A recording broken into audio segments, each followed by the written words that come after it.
कि ये second wave जो कोविड की आई है, इसकी जिम्मेदारी भारत के वजीर आजम श्री नरेंद्र मोदी पर और उनकी सरकार पर आयद होती है। उन्होंने कह दिया वर्ल्ड इकोनॉमिक फोरम को कि दूसरे ममालिक हमारा मजाक उड़ा रहे थे, मगर हमने बता दिया कि कैसे भारत ने कोरोना से मुकाबला किया। पार्लियामेंट में, लोकसभा में जो प्रेसिडेंट डिबेट हुआ, उसमें वजीर आजम प्राइम मिनिस्टर नरेंद्र मोदी की स्पीच सुनी आप, कि वो सीना तान कर कह रहे थे कि हमने कोरोना को खत्म कर दिया है। ये ऐसे कई मिसालें मैं आपको दे सकता हूं। ऑक्सीजन टैंक्स का आप 8 महीने तक सोते रहे और 8 महीने के बाद आपने ऑर्डर दिया तो खाली 8 बने हैं। क्या इनको नहीं मालूम था दिसंबर 2020 में कि सेकेंड वेव आएगी? अकबरुद्दीन ओवैसी ने भी अपनी असेंबली की स्पीच में ये बात कही, बल्कि वो एक्सपर्ट्स जिसको हम एपिडेमियोलॉजिस्ट कहते हैं, उन्होंने ये बात कही थी कि दूसरा वेव आएगा, सेकेंड वेव आएगा। कोई तैयारी नहीं की आपने लोगों को पिछले साल कह दिया कि थाली बजाओ ताली बजाओ। आत्मनिर्भर भारत बीजेपी कहती है। आत्मनिर्भर भारत अगर हम हैं तो हमको ऑक्सीजन सऊदी अरब से लेना पड़ रहा है। आत्मनिर्भर भारत हम हैं तो रशिया हमको कह रहा है कि मदद करेंगे।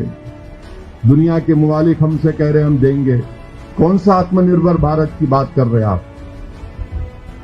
ऑक्सीजन नहीं है। दिल्ली के कैपिटल में अस्पतालों में, जयपुर हॉस्पिटल में 20 लोग, एक और हॉस्पिटल में 20 लोग की मौत, नासिक में 22 लोगों की मौत, खबरस्तान भरे पड़े हैं, शमशान घाट भरे पड़े हैं। और मार्च में अखबारात में इश्तिहार नरेंद्र मोदी देख के इश्तिहार देते हैं एडवर्टाइजमेंट के, वेलकम।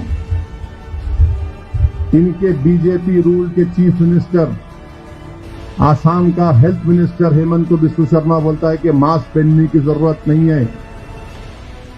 कल झूठ बोलता है वो कि मोदी जी ने पीएसए ऑक्सीजन टैंक्स को दे दिया है। आसाम भूटान से ऑक्सीजन मांग रहा है।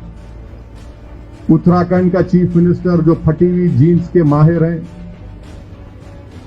वो बोले कि है ही नहीं कोरोना। एक यूनियन मिनिस्टर, एक फ्रंटलाइन वर्कर जब उनसे शिकायत करता है मध्य प्रदेश में ऑक्सीजन की कमी की, तो बोलते थे को 2 थप्पड़ मारूं। अमित शाह देश के होम मिनिस्टर हैं, कब लेते हैं मीटिंग? अप्रैल में मीटिंग लेते हैं, स्टेट से कहते हैं कि मेरे को डेटा भिजाओ, आपके पास कितना ऑक्सीजन है। सो रहे थे आप लोग। आप अप्रैल में पूछते हैं होम मिनिस्टर ऑक्सीजन रिक्वायरमेंट क्या है, बताओ मेरे को, भिजाओ मेरे को। कहां गया आपका विजन?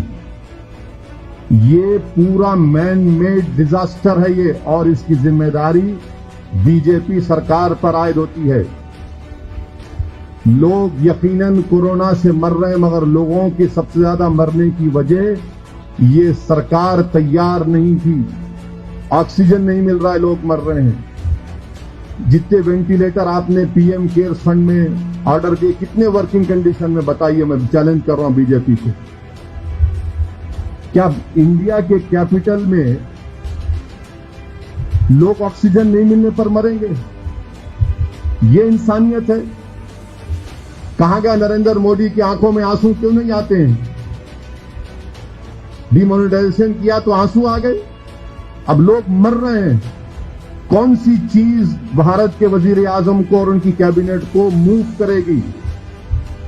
कहां वो अपनी इंसानियत दिखाएंगे? और बीजेपी के जो सपोर्टर हैं आज भी कह रहे हैं मोदी जीतेगा। अरे भाई, तुम आवाम की लाशों में, खबरस्तान में, शमशान में उनकी लाशें दफना रहे हैं, जला रहे हैं, तो तुमको अपने इख्तिदार की फूल की खुशबू आ रही है उससे? कौन सा काम आपने किया बताइए? आज देश की आवाम, भारत की आवाम, मुल्क की आवाम परेशान है और इनके पास कुछ नहीं है। इनके पास ना डायरेक्शन दे रहे हैं, ना इनके पास ट्रांसपेरेंसी है, ना कंट्रोल में है। सब इनके पास से निकल चुका है। आराम कर रहे थे, सीना ठोक के बोल रहे थे। आप मेरी एक एक बात का कोराबोरेट कर सकता हूं। लोकसभा में हर बीजेपी का एमपी खड़े होकर बोल रहा था कि मोदी जी की क़यादत में हमने कोरोना को हरा दिया। एक एक एमपी की तकरीर सुन लो आप। कहां गए वो लोग? आज जाकर मिलो उन लोगों से जो लोग ऑक्सीजन के लिए मर रहे हैं। कहां ये सरकार? कहीं नहीं है। मोदी सरकार इनविजिबल हो चुकी है, कहीं पर नहीं है इस क्राइसिस के दौरान में। वैक्सीनेशन का आप देख लीजिए। वैक्सीनेशन आप कब ऑर्डर देते हैं? कब ऑर्डर देते हैं आप? 2 मिलियन या 2 करोड़ लोगों को इंजेक्शन लग रहा है, जबकि हर रोज 10 करोड़ लोगों को इंजेक्शन लगना चाहिए। हर रोज 10 मिलियन लोगों को। अब तो सेकेंड डोज के लिए तो वैक्सीन ही नहीं है। पूछो आप, है ही नहीं वैक्सीन सेकेंड डोज के लिए। ना कोवैक्सीन है, ना कोविशील्ड है। और ये कौन सी कीमत है? कौन सी कीमत है? ये क्या कीमत लगा रहे हैं? ये पूरे 1 साल में लाखों की तादाद में लोग बेरोजगार हो चुके हैं, बल्कि करोड़ों की तादाद में आवाम की आमदनी कम हो चुकी है। आप बोल रहे हैं कि पैसे दे के लो। कहां से देंगे गरीब? ये इसीलिए कह रहा हूं कि इनके पास ना ये कंट्रोल में है, ना इनके पास ट्रांसपेरेंसी है, कुछ नहीं है, ना डायरेक्शन है। हर एतबार से नाकाम साबित हो चुके हैं।